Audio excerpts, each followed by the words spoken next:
Olá, galerinha de IC, como é que vocês estão? Tudo bem? Meu nome é Alisson Salles, como vocês podem ver aí, temos nossos amigos mais uma vez, Isadora e Leandro, dá um tchauzinho, gente.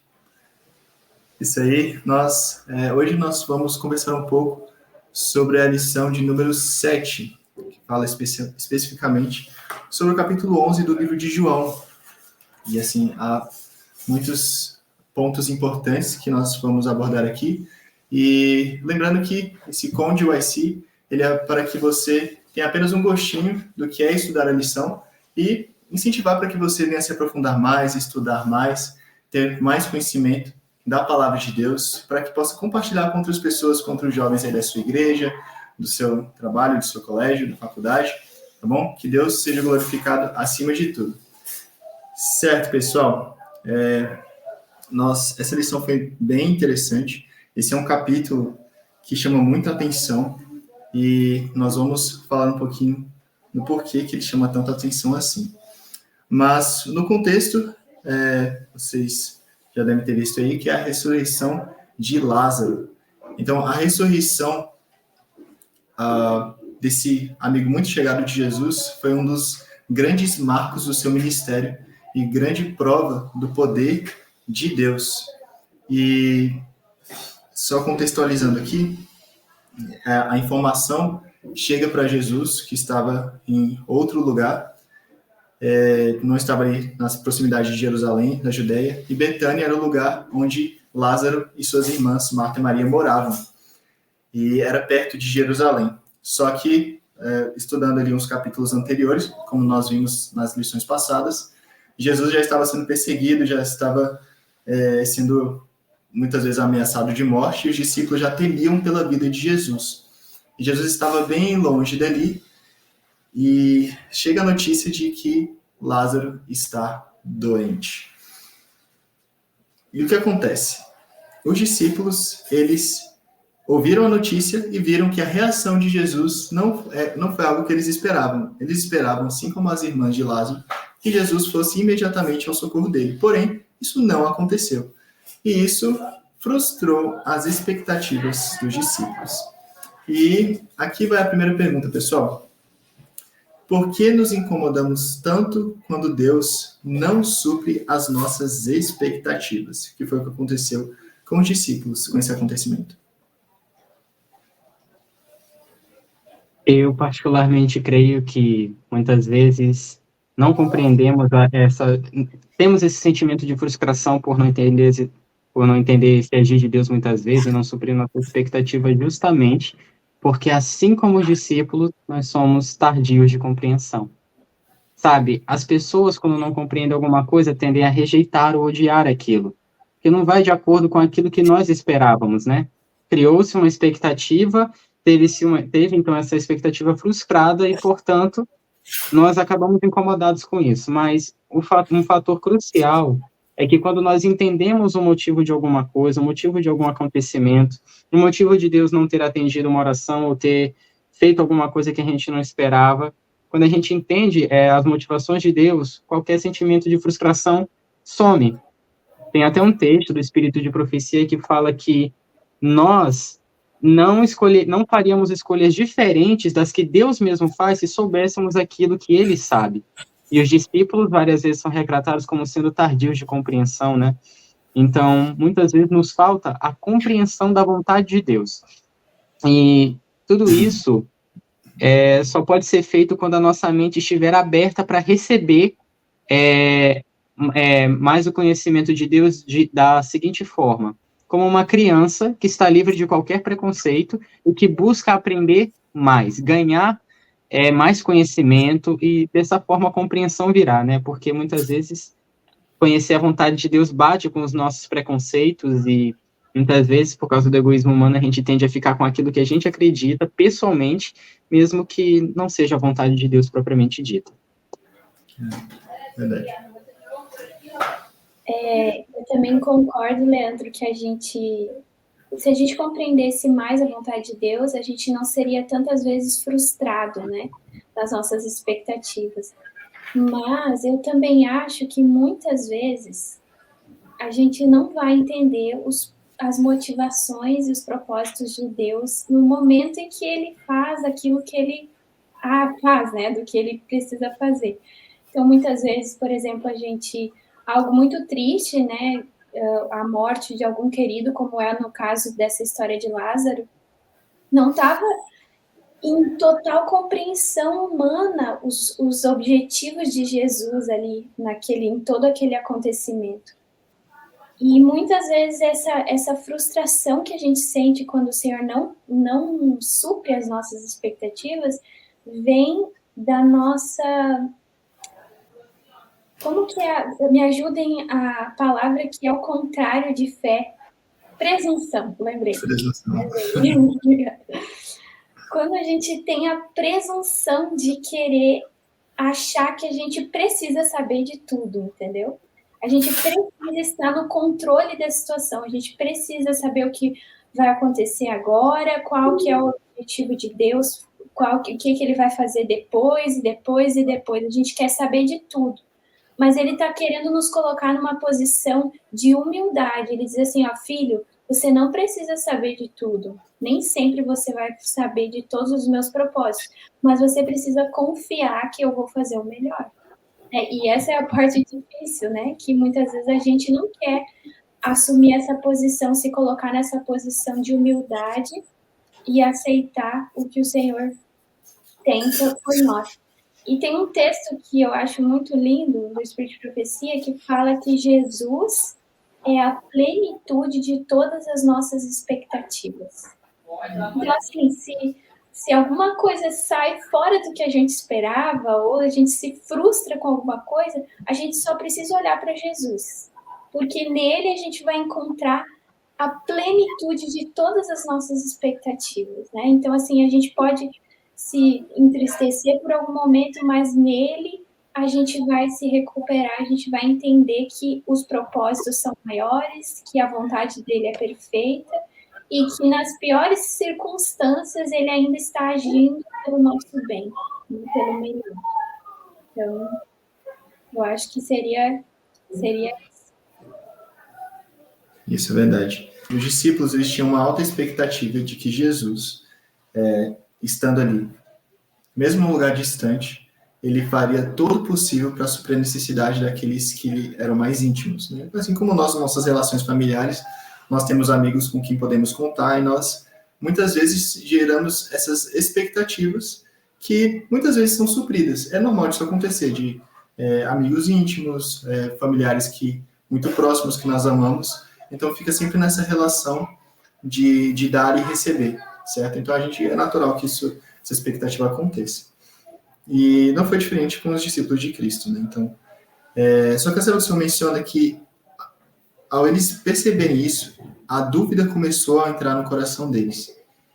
Então, eles lembraram de João Batista, que era o precursor de Cristo, que apontou ele como Cordeiro de Deus, que, apesar de eles não terem tido um contato tão grande, era parente de Jesus, era primo de Jesus, mas não foi ao socorro dele, tendo tanto poder de curar leprosos, de multiplicar pães, tinha uma eloquência tão grande que confundia os escribas e fariseus.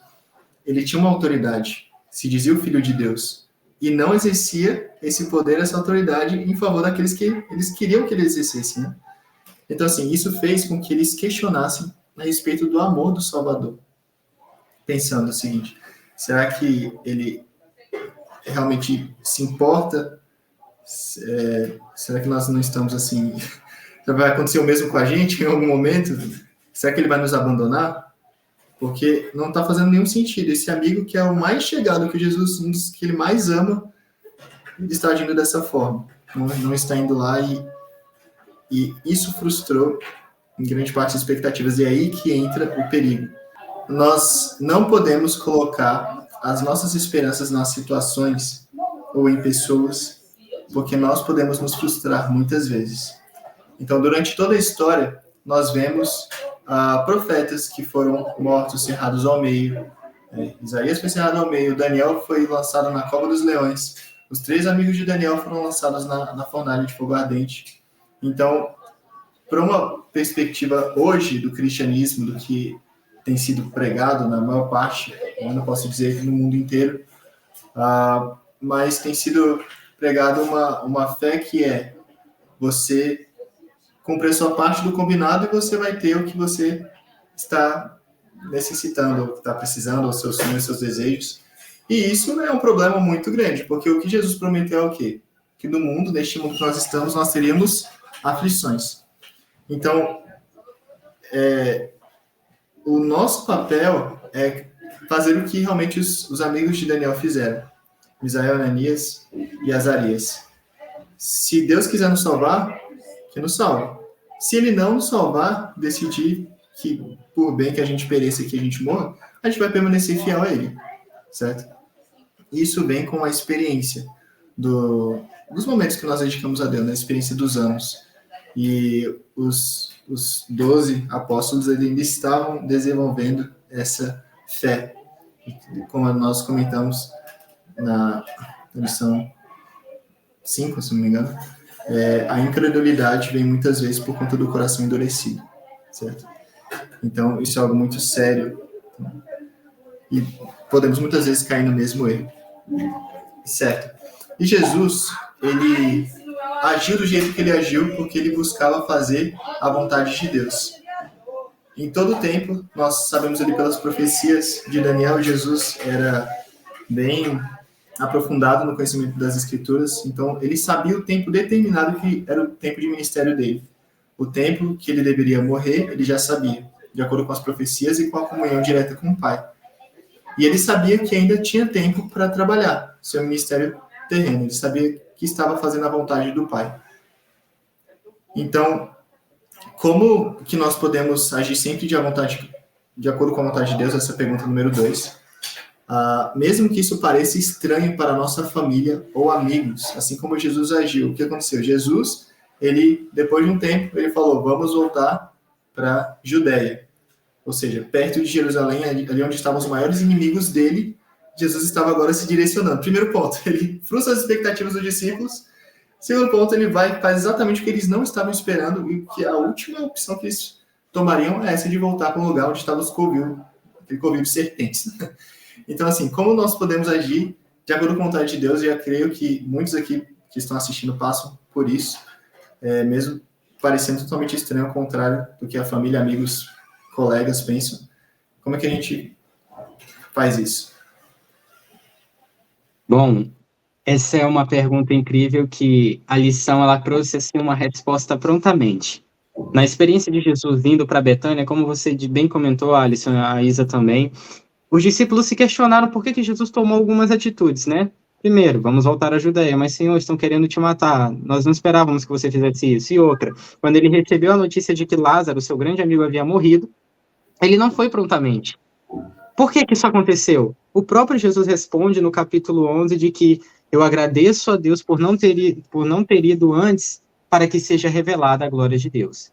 Vejam, pensando novamente nessa história, o mais chocante é observar o atraso intencional de Jesus. Muitas vezes queremos que Deus haja agora, mas os propósitos dele podem se cumprir em um tempo diferente do nosso. E agora, respondendo diretamente à pergunta, como podemos agir de acordo com a vontade de Deus, mesmo que isso pareça estranho? Simples, da mesma forma que Jesus.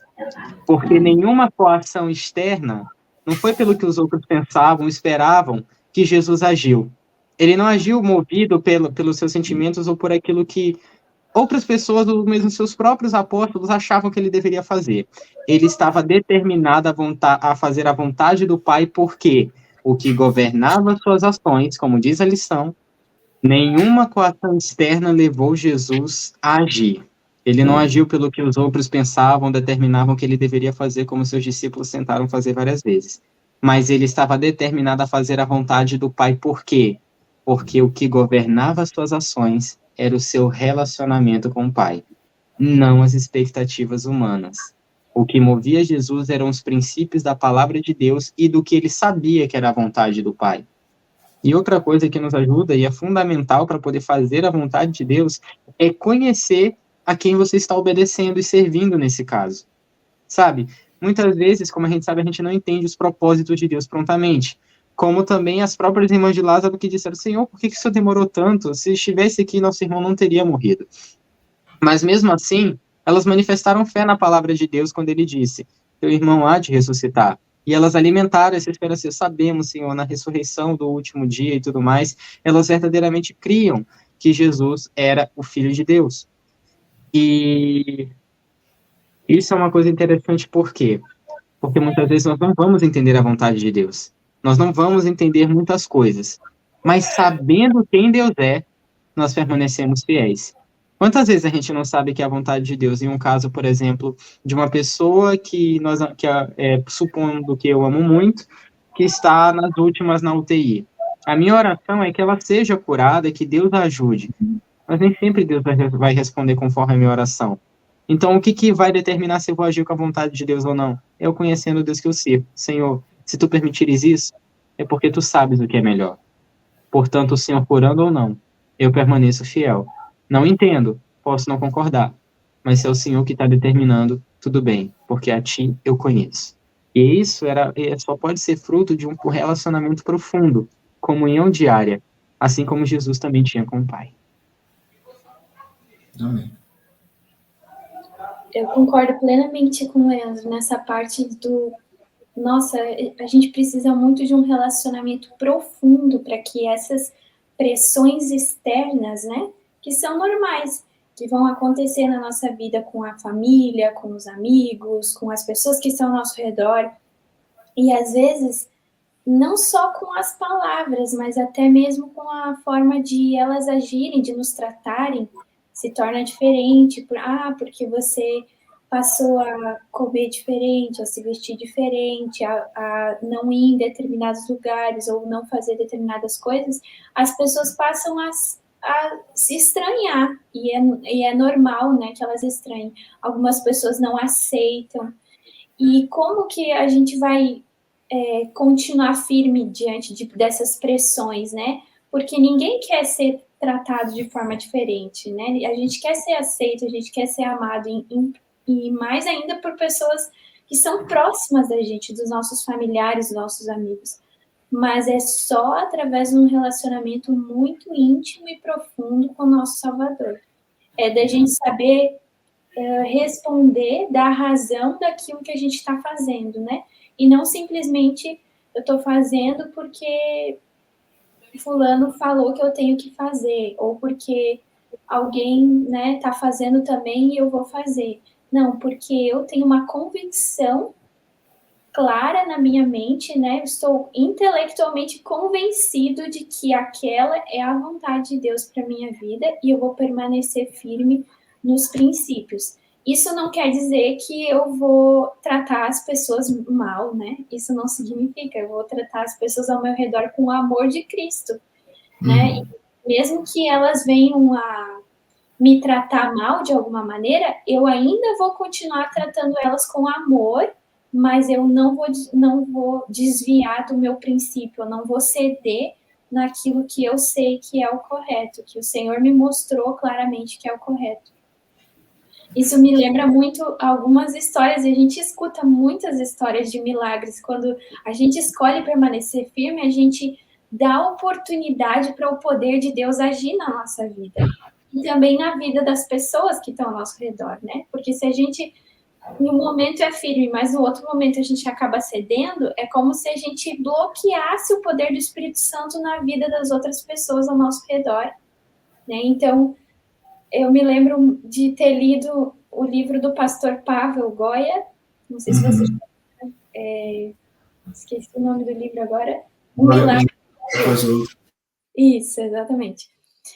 E conta aquela parte da vida dele, onde ele tinha uma aula na faculdade e o professor era extremamente rígido, e o professor falou, olha, eu vou fazer, se tu não aparecer na aula aqui no sábado, eu vou te reprovar. Eu vou te reprovar, né? E aí ele foi, pediu ajuda para um, pediu ajuda para outro, e não tinha outra forma, mas ele permaneceu firme na decisão dele, né? Que ele não iria na aula no dia de sábado. E aí, quando ele chegou na aula na segunda-feira, veio a pessoa responsável lá pela disciplina, né? E falou para ele, olha, não sei como é que tu fez, mas o país lançou uma norma que os estudantes não podem mais ter aulas aos sábados. Então, tipo assim, ele até cita um verso que diz, né, que Deus mudará as nações em nosso favor, né? Então, Deus, quando a gente se coloca ao lado dele, quando a gente se coloca disposto a fazer a vontade dele, ainda que caiam os céus, ele pode agir em nosso favor.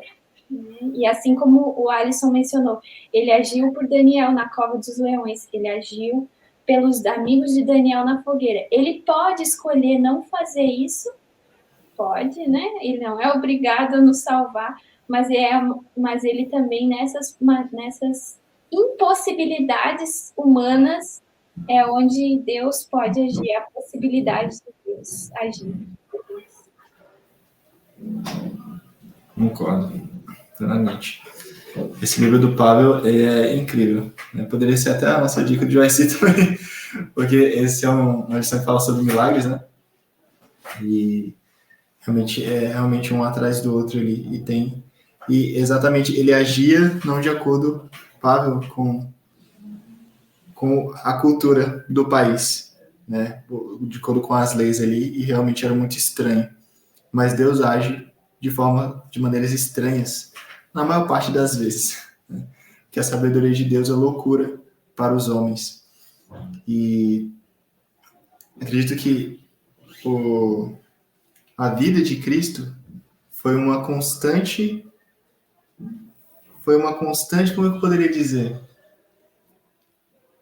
Uma constante quebra de expectativas. Nós vimos umas lições atrás aí, queriam fazer Jesus rei, mas ele não veio para ser rei. O Leandro falou na nossa última gravação. Ele veio como servo sofredor. Totalmente o contrário do que a maioria das pessoas esperava.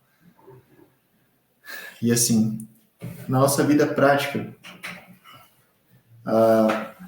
acho que todos já passaram por isso e vamos continuar passando. Então sabemos, de acordo com as profecias, que as coisas vão se intensificar cada vez mais. Então a crise vai ficar mais acirrada e tem uma frase que eu acho muito interessante. Crise vai, crise vem para mostrar quem é quem. Isso é uma verdade muito profunda. Então, é na crise que são os problemas deste mundo que realmente o nosso caráter é revelado, certo? Então, seremos provados se realmente queremos fazer a vontade de Deus, como Jesus fez, apesar de estar num lugar totalmente inóspito para ele, totalmente desfavorável, ele buscou fazer a vontade de Deus. E isso só pode acontecer com oração, estudo da palavra, buscar compreender realmente qual é a vontade de Deus. E assim, força para você fazer o que está na contramão só pode vir do céu igualmente. Eu não sei quantos aqui já nadaram em um rio, eu já. E assim, eu não sou um ótimo nadador, eu aprendi a nadar, inclusive aqui na Serra do Cipó, umas cachoeiras que tem aqui, que eu não sabia nadar direito, não. Eu quase morri afogado algumas vezes, mas nadando que você aprende a nadar, né? Então, e quando você vai contra a correnteza, tem umas épocas aqui, que na época da chuva, que a cachoeira fica muito forte. Então tem um poção que eles chamam, né? Então dá para você nadar, mergulhar bastante, não tem pedra no raso assim. E você vai da margem, e as pessoas geralmente querem ir da margem para onde está indo a cachoeira. Só que quanto mais forte a enxurrada, mais difícil fica você nadar e chegar no seu objetivo ali. Então você gasta mais esforço, mais energia e tem que ter muita perseverança para você chegar ali, porque o cansaço vai bater. E é nesse momento que a gente sabe se nós estamos preparados ou não. Levando para o aspecto espiritual, nós sabemos que não são pelos nossos próprios esforços. Né? Quem está nadando ali é por esforço, né? Deus dá energia, claro, mas é por esforço, né? pela aptidão física. Mas nesse aspecto nós também podemos fortalecer nossos músculos espirituais para buscar fazer a vontade de Deus, mas sabemos que a força só vem dele. Então essa comunhão com Deus é o mais fundamental de tudo. Né? Então, dando prosseguimento aqui, Jesus, ele volta, vai ali para Betânia, e foi depois, ele chega lá em Betânia depois de 4 dias que Lázaro estava morto, certo? Então, tinha um costume na época ali, que com certeza foi influência grega, que muitas vezes nós hoje ainda somos influenciados pela influência grega, né? Mas somos influenciados por toda essa cultura, e com os discípulos não foi diferente. Então, acreditava-se que a alma da pessoa saía do corpo, né? Toda essa visão espiritualista, ficava ali rodeando o corpo, querendo voltar para sua casa, né?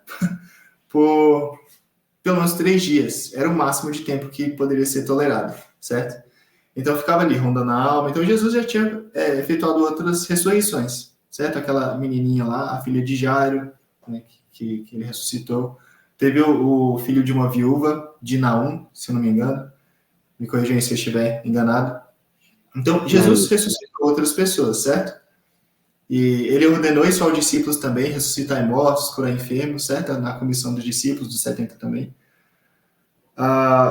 Mas ele nunca havia ressuscitado uma pessoa, já havia morta 4 dias.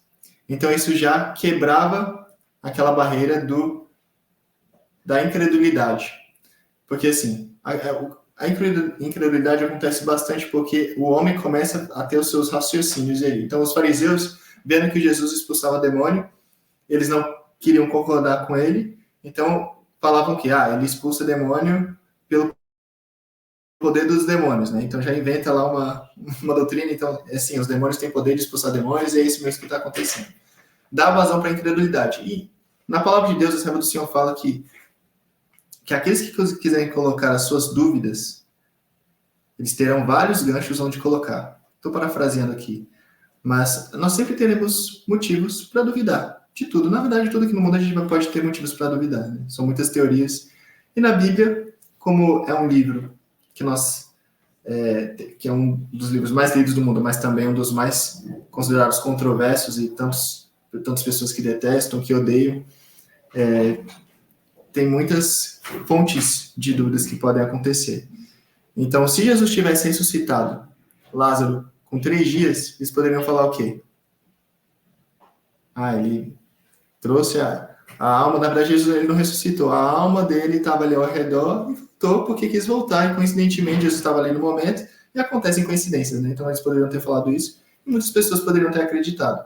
Então, assim como foi na ressurreição de Jesus, os guardas foram lá nos fariseus e falaram: ele ressuscitou, a gente viu um anjo descendo, ele saiu de lá. Eles falaram: não fala isso. Fala que os discípulos vieram e roubaram o corpo dele. Então, aquilo que é humano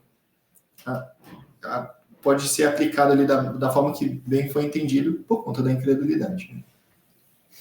Então, Jesus ele sabia disso, e para glória de Deus, para o bem dos discípulos, para o bem de Marta e de Maria, e para o bem de todas aquelas pessoas que testemunhariam da ressurreição, Jesus fez por bem essa questão da demora. E imagine o quão difícil foi para as duas, as mais chegadas ali, ter essa situação. A serva do Senhor fala que era um misto de sentimentos, de indignação, mas também tinham fé, porque elas conheciam a Jesus, então se apega nisso. Mas também tem mas se ele pode curar tanto, por que ele não veio? Que ele nos ama tanto? Então ficaram esses pensamentos conflitantes, certo?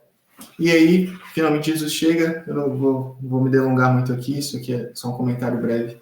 Vocês têm que estudar, pessoal, vocês estão aí em casa, se aprofundar por vocês mesmos, tá bom? Mas, enfim, Jesus, ele dizia: eu sou a ressurreição e a vida. Então, o ponto principal ali, quando ele chega para Marta e para Maria, era fortalecer a fé delas nele, como autor e senhor da vida. E Jesus ressuscita Lázaro, me chama pelo nome. E antes de nós irmos para a terceira pergunta, vamos agora para a nossa dica de YC, e roda a vinheta.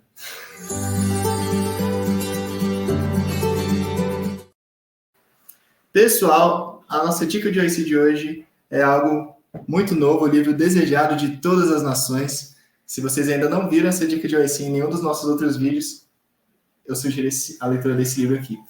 Era considerado o livro preferido de Ellen White, e assim, ela que escreveu o livro, né? Mas assim, foi inspirado por Deus, para escrever essa preciosidade, e é realmente algo que toca bastante os corações do quê? Porque muitas vezes o texto bíblico, ele para algumas pessoas pode parecer um pouco seco, um pouco frio, as pessoas não se aprofundam muito naquelas que não têm oportunidade, e acaba ficando de uma forma meio superficial. Mas Deus fez por bem de inspirar a sua serva que escrevesse esse livro aqui, O Desejado de Todas as Nações. E o que eu acho muito interessante, voltando a dizer, é que ela menciona ali emoções de Jesus no momento que ele estava passando por situações, os pensamentos dos discípulos, por que eles agiram de tal e tal forma, dos fariseus também, a profundidade dos milagres de Cristo, das parábolas dele, as aplicações para a nossa vida diária, para o nosso tempo que estamos vivendo. Então, realmente é um livro fantástico. Se você já leu, eu sugiro que você leia novamente. Assim como acontece com o ano bíblico, se faça o ano bíblico do Desejado de Todas as Nações. Então, pegue, grife as partes mais importantes que você acha que realmente são válidas. Um monte de pregações, ou discussões de PGs da sua igreja aí, pequeno grupo pelo WhatsApp também, isso pode acontecer. Então, é realmente uma dica muito especial que a gente continue enfatizando e que Deus abençoe cada um de vocês nessa leitura. Para esse episódio aqui do Conjoice, nós estamos estudando, na verdade, pegou algumas partes do capítulo 58, que fala especialmente da ressurreição de Lázaro, que foi o tema dessa semana, tá bom? Então, certo, vamos voltar aqui agora à pergunta número 3. Então, o contexto é aqui. Jesus, ele vai e ressuscita Lázaro. Mas, apesar de termos a expectativa de que eles aceitariam Jesus como Messias após esse milagre tão grandioso, Jesus, ainda assim, é rejeitado pelos fariseus, pelos escribas. E a pergunta é, apesar de verem tantos milagres, os escribas e fariseus rejeitaram Jesus. Por que isso aconteceu? Pois bem, né? Isso aqui é uma coisa bem controversa, que não é a primeira vez que se repete no texto bíblico. Olha, depois de um milagre tão grande como esse, como é que ainda pôde haver rejeição a Jesus Cristo? Não era mais uma coisa que eles ouviram que ele fez, mas foi uma coisa que muitos testemunharam. E certamente um dos maiores milagres, porque, como foi dito, ressuscitar uma pessoa depois de 3 dias já era uma coisa... os 3 dias era o máximo do que se cria, né? Dessa visão não bíblica que o povo de Israel acabou adquirindo com o tempo. Agora, 4 dias era uma coisa completamente impossível e Jesus fez. Por que, então, isso ainda é motivo de incredulidade? Simples. Enquanto houver grande conflito, sempre acabará havendo a possibilidade de muitos corações não se abrirem. Em vez de produzir fé, as ações de Jesus acabaram produzindo 2 reações. Pessoas que creram verdadeiramente, mas também aqueles que se opunham a ele. E para essas pessoas que se opunham, nenhum sinal já seria suficiente, porque elas já haviam tomado uma decisão. Através desse exemplo, a gente vê de uma forma prática de que milagres, apesar de serem grandes sinais usados por Deus a favor da verdade, não são capazes de converter corações. E era isso que as pessoas precisavam. Muitas vezes não é de mais informações ou de um convencimento intelectual que nós precisamos. A gente estudou em lições passadas a história de Nicodemos. Ele havia estudado muito nas profecias que tudo apontava para Cristo, mas ele ainda não cria que Jesus era o Filho de Deus, mas alguém enviado por ele. E quando ele foi querer debater com ele, Jesus disse: quem não nascer da água e do Espírito não pode ver o reino de Deus. Em outras palavras, o que você precisa não é de mais informações. O que você precisa é de um novo coração. Aquelas pessoas que ocupavam posição de influência ficaram alarmados com a possibilidade de que muitos continuassem a crer em Jesus. Aqueles fariseus, aqueles líderes que já estavam intentando contra Jesus há muito tempo, não estavam disponíveis simplesmente para abrir as portas do coração para que o Espírito Santo fizesse a obra de que eles pudessem crer. Eles se fecharam completamente naquilo que eles acreditavam, nos seus dogmas, na forma deles de interpretarem as Escrituras, na fama e prestígio que eles tinham diante do povo, e não deixaram espaço para que Jesus pudesse mudar os corações.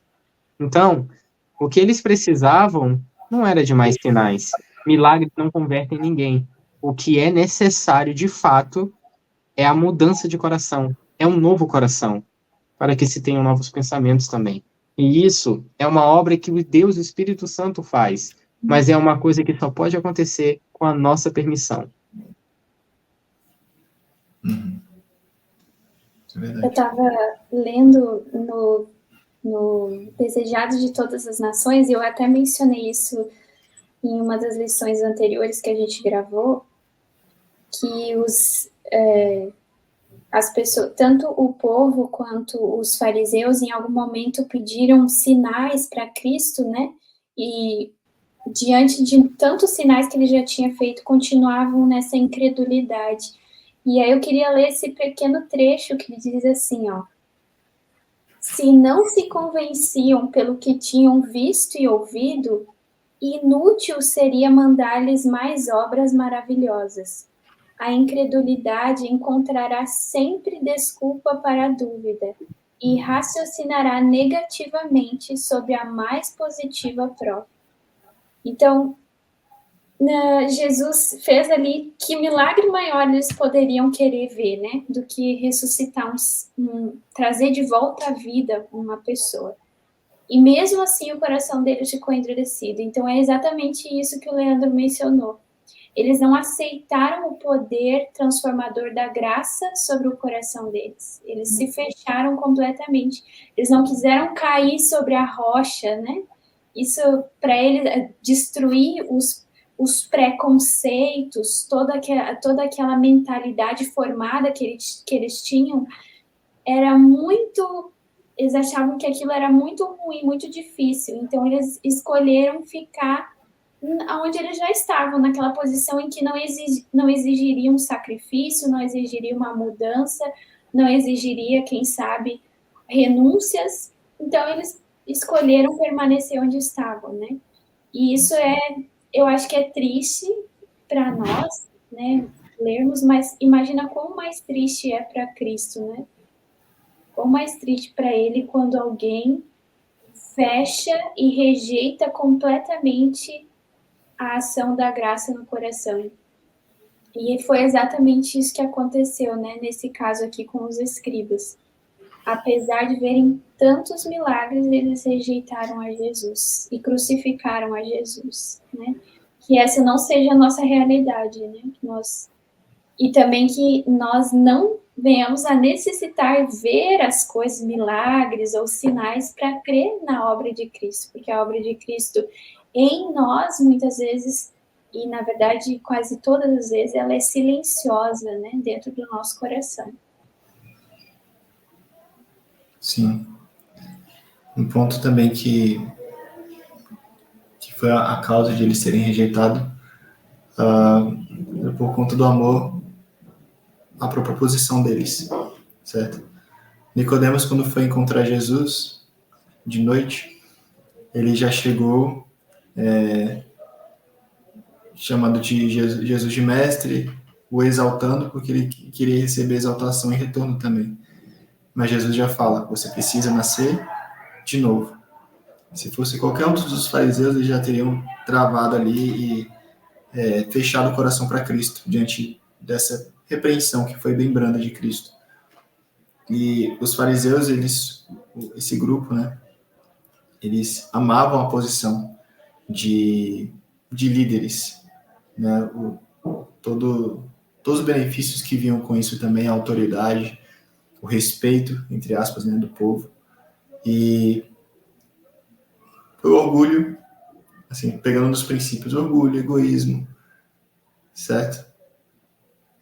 Então, isso pode nos influenciar da mesma forma, sabe? Por opiniões pessoais, certo?